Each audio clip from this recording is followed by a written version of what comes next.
Seorang sahabat waktu itu datang kepada Rasulullah SAW. Ya Rasulullah, kami ini dagang untungnya kecil, sedangkan orang-orang Yahudi dagang untungnya besar. Sama-sama di Madinah nih.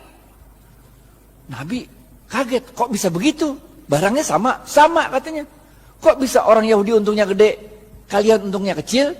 Para sahabat menjawab, kami kalau dagang ngikutin caramu berdagang ya Rasul. Rasul tambah kaget lagi lah. Bagaimana caranya? Kami kalau dagang jujur. Kalau orang mau beli 1 kilo, saya nggak ngurangin timbangan, tetap 1 kilo. Kalau mau beli 1 meter, tetap 1 meter, nggak ngurangin ukuran. Sedangkan orang Yahudi, kalau dagang curang, ngurangin timbangan, ngurangin ukuran. Makanya labanya, untungnya gede. Sedangkan kami untungnya kecil. Udah jujur belum tuh? Udah jujur belum tuh? Udah jujur kan? Udah jujur kan? Apa kata Rasul? Cara kalian berdagang salah. Maukah aku beritahu bagaimana cara berdagang yang benar? Rasulullah SAW mengatakan, kalau ada orang mau beli, ente jangan kurangin, ente lebihin. Ngerti gak? Ngerti gak? Di zaman saya kecil tuh, kalau orang jual kacang tuh, habis di sendok 2 biji, ditambahin dikit, biar anget. Ngerti gak? Kalau jual duku tuh, habis ditimbang, tambahin dikit, biar anget. Bener gak? Jual daging, potong tuh, habis itu tambahin dikit, biar anget. Tahu gak? Apa yang kejadian? Orang-orang yang biasa belanja di pasar Madinah, orang Yahudi, sekarang pindah ke tempatnya orang Muslim. Karena pertama, orang ngomong dari mulut ke mulut. Kalau belanja di pasarnya orang Islam aja enak, 1 kilonya berat. Kalau tempat orang Yahudi 1 kilo.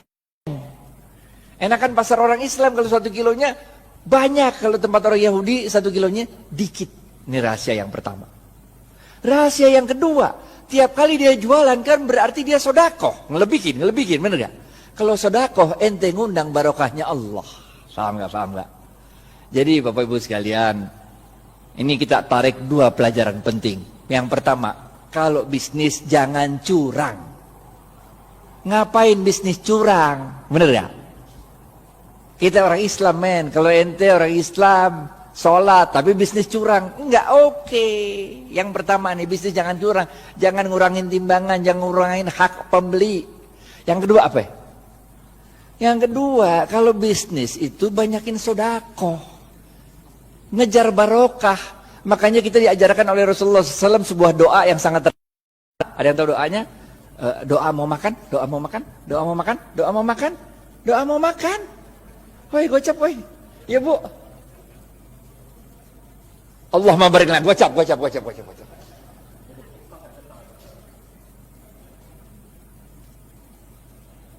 kita diajarkan oleh Rasulullah SAW, Allahumma barik lana fima rozaqtana wa qina azabannar. Wahai Allah, berkahilah seluruh rezeki yang Engkau berikan pada kami dan jauhkan kami dari siksa api neraka. Ini doanya begini nih. Paham gak? Jadi kalau bisnis mau sukses, pertama ente kudu jujur. Tapi jujur aja kagak cukup, kita juga harus cerdas, harus fatonah, harus tabligh, benar ya? Ente jujur tapi bego, ya udah ente selamat dunia tapi ente senep. Ente harus jujur, cerdas, dan jangan lupa apa? Cari barokahnya Allah. Karena Rasulullah SAW mengatakan dalam sebuah hadis, bapak-bapak nggak ada yang nunjuk nih, gocap. Khairun nas anfa'uhum, gocap. Ini dari Ustadz nih, halal thayyibah nih.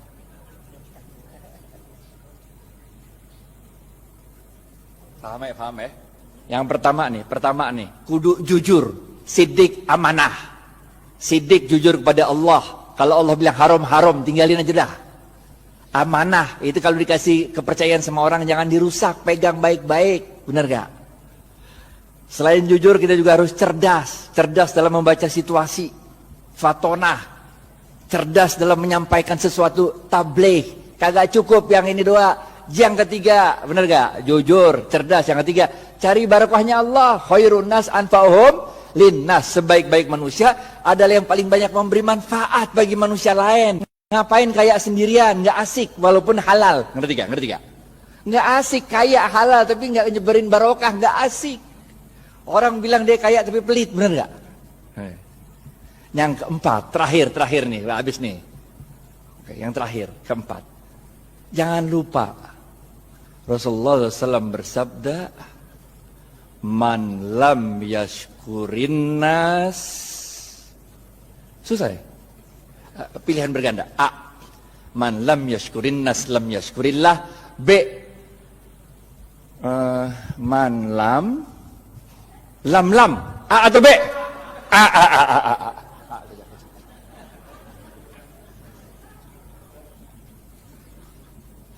Ingat Bapak Ibu sekalian, kita ini bukan Rasul, bukan Nabi. Kalau Rasul sama Nabi ada masalah, doa dikit, Allah kirim pertolongan pakai malaikat. Ya kan, ya kan? Nabi Musa, depan laut, belakang Fir'aun. Masalah kan? Doa dikit, laut merah kebuka, jalan baik-baik dah. Bener gak? Fir'aun ngikut dari belakang, doa lagi dikit, ketutup laut merah, mati Fir'aun. Bener gak? Nabi Ibrahim dibakar hidup-hidup sama Namrud. Doa dikit, berasa dingin tuh api. Bener gak? Nabi. Lah kita ini manusia, Pak. Coba aja ibu pulang ntar, coba bakar tangan kalau nggak gosong, bener gak?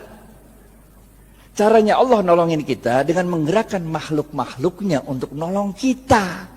Itu sebabnya man lam yashkurin nas lam yashkurillah. Siapa-siapa yang tidak dapat berterima kasih pada manusia, pada hakikatnya dia tidak bersyukur kepada Allah. Nih nomor 4. Ente sukses bisnis, ente jangan merasa sukses itu karena diri ente. Tapi karena Allah menggerakkan makhluk-makhluknya supaya kita sukses. Emang bisa hidup sendirian? Emang saya bisa nyampe Al-Azhar kalau kagak ada supir yang nganterin kemari? Emang supirnya bisa nyampe sini kalau di rumahnya nggak ada istrinya yang nyetrikain pakaian? Emang mobil bisa jalan sendiri kalau nggak ada yang jual bensin? Bener gak? Man lam yashkurin nas lam yashkurillah. Kesimpulan, habis waktunya nih. Yang pertama, oke? Jangan lupa jujur. Jujur penting. Ada 2 jenis jujur. Kepada Allah namanya siddiq, kepada manusia namanya amanah. 2, cerdas. Ada 2 jenis cerdas. Yang pertama fatonah, faham memahami situasi. Yang kedua tabligh, pandai untuk meyakinkan orang lain. Yang ketiga apa? Khairun nas anfa'uhum linnas. Bisnis itu jangan cuma mau cari untung, tapi bisnis itu harus memberikan manfaat banyak-banyaknya orang. Bener ya? Yang keempat, jangan kita yang merasa bangga kesuksesan bisnis itu karena kita doang. Kita harus terima kasih sama orang-orang lain. Karena man lam yashkurin nas lam yashkurillah. Siapa-siapa yang tidak dapat berterima kasih pada manusia, pada hakikatnya dia tidak dapat bersyukur kepada Allah. Maka dalam tempo yang singkat, dominasi ekonomi Yahudi di kota Madinah dapat dipatahkan oleh kaum muslimin. Bagaimana dengan kita di Indonesia? Nanti kita serahkan ke Khalil Ridwan untuk yang membahas. Pokoknya nggak usah nunggu kita sempurna dah. Yang bisa jalanin gitu aja dah. Karena kaidah fikihnya berbunyi ma la yudraku kulluhu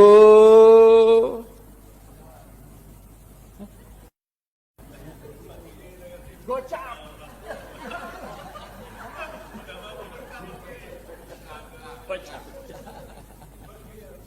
Ma la yudraku kulluhu la yudraku kulluhu. Kalau engkau tidak dapat melakukan kebaikan itu 100%, jangan engkau tinggalkan kebaikan itu 100%. Jangan nunggu sempurna baru kita lakukan. Lakuin dulu. Nggak usah nunggu tajwid, makhraj sama tahsinnya benar. Nggak usah. Sholat aja sholat. Benar kan? Nggak usah nunggu kita sempurna baru kita jalan. Nggak usah. Jalanin aja dulu dah. Karena dalam sebuah hadis qudsi Allah mengatakan, amalkan apa yang engkau ketahui, niscaya akan aku beritahu apa yang tidak engkau ketahui. Jalanin aja. Jalanin. Karena barokah fil harokah. Barokah itu adanya dalam harokah, dalam pergerakan. Jalanin aja. Kayak Siti Hajar lari dari Safa ke Marwah, bener gak?